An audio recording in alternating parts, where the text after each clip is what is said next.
Hey folks, I haven't driven the Jetta in a while, so I figured I'd pop the hood and check the What the?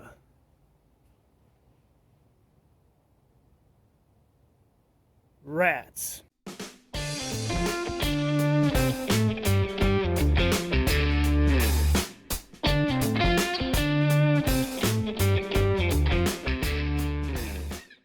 Okay, so apparently some rodents decided to take up residence inside my hood insulation. They really tore it up too. So unfortunately, I'm gonna have to replace that. I bought some self-adhesive hood insulation off Amazon. We're gonna see how that works out. But first of all, we need to remove this nasty old stuff and clean off the hood. Let's get started. Okay, before we start removing the hood insulation, I'm going to put a tarp over the engine bay to keep all the debris out. Plus, if there happens to be a dead rodent inside the insulation, I don't want that falling into my engine because then I would have to fish that out and that would be gross. Anyway. Hey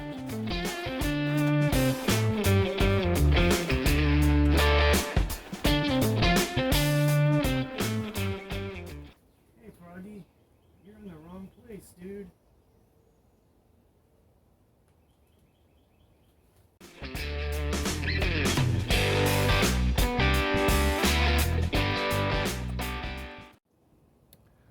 Okay, now for the fun part, removing the insulation.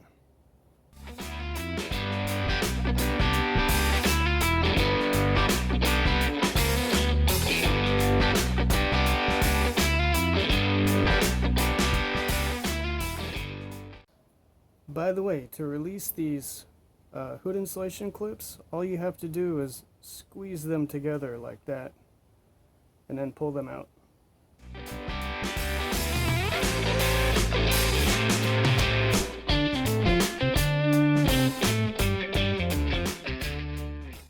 Ew, nasty.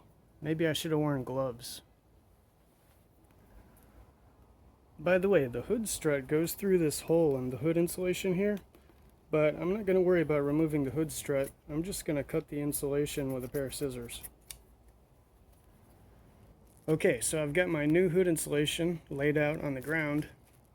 I'm going to try to take that nasty old stuff and lay it on top of the new hood insulation so I can trace around it with a Sharpie marker. We'll see how that works out. Oh, and I almost forgot. Now I'm wearing gloves. There is no way I'm handling that stuff barehanded. Okay, so we have our hood insulation laid out. Actually, the rodents loosened up the actual insulation. This is just the cloth covering that makes it look pretty. There's where most of the insulation is. Like I said, the rodents loosened most of it up, so I just finished up the job so that stuff wouldn't end up all over here. Also, I'm wearing a filter mask because this stuff is disgusting. Okay, so I got the whole thing traced out with a Sharpie marker. I also made sure to mark that hole for the hood strut. Now, I did not mark any of the mounting holes for the mounting fasteners. I think I'll wait to cut those holes until this is installed on the car. That way I don't have to worry about whether or not these are perfectly lined up when I install it. Anyway, now we can get rid of this garbage and cut out our material with a pair of scissors and install it in the hood. But before we do that, I need to clean up this mess, and I also want to clean the hood so the insulation will stick to it better.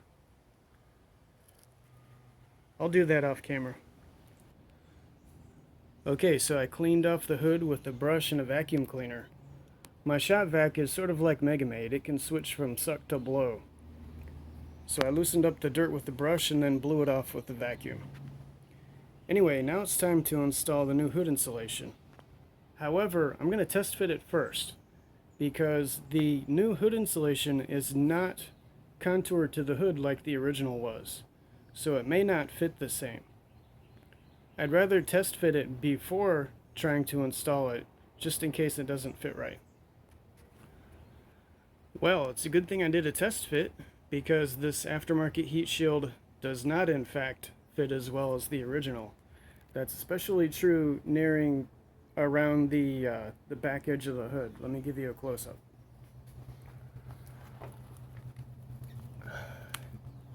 At this back edge of the hood, all the way across, there's a pretty steep ledge in the frame of the hood. The original hood insulation was molded to fit around that, but of course the aftermarket is not. So I don't know if you can see the Sharpie lines and all that shiny glittery stuff, but I marked out where I'm gonna trim it to make it all fit inside the frame of the hood. Hopefully that'll make it fit better.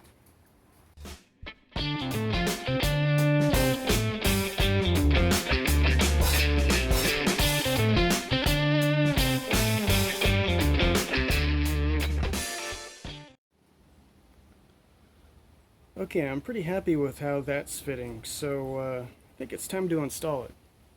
Now, they sell rubber rollers that you can use for this, but I'm going to try using a paint roller instead. Hopefully it'll work. The idea is to peel off the adhesive backing and then use the roller to push the stuff onto the hood so it sticks. Speaking of which, I'm not going to remove all the adhesive backing at once because that might turn into a disaster. So I'm probably going to remove the center section of the adhesive backing, stick that part onto the hood, and then I'll remove another section, stick that part onto the hood, and so on. Okay, the center part is peeled out, so now I'm going to go ahead and attach that to the hood, and then we'll work our way out from there.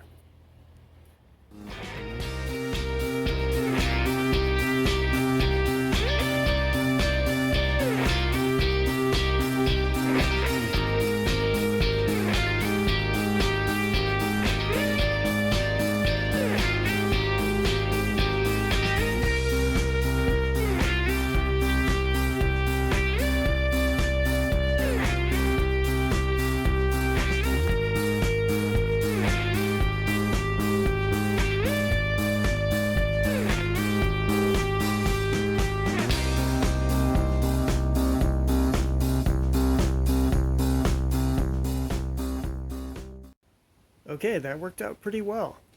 Although the bottom edge still needs to be trimmed a little bit more. I don't know if you can see it on the camera, but it's actually hanging down off the edge of the hood. Right along here. But that's okay, I can trim that with a razor blade and it'll be all good. Anyway, I'll do that off camera and we'll come back in a second. Okay, that looks better. Although I'm wondering, should I put tape around the edges? Let me know in the comments. Anyway, I think I have enough insulation left over to do the engine cover as well. So I'm going to try to do that too. Okay, I did something similar with the engine cover. I traced around it and cut it out with scissors. Also, the engine cover has these protrusions sticking out the bottom. You'll have to cut out holes for them.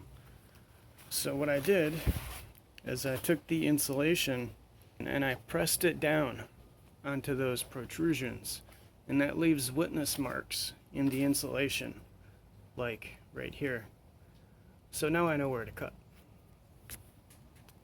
And here we have the insulation attached to the engine cover. I applied it with a paint roller just like I did with the hood.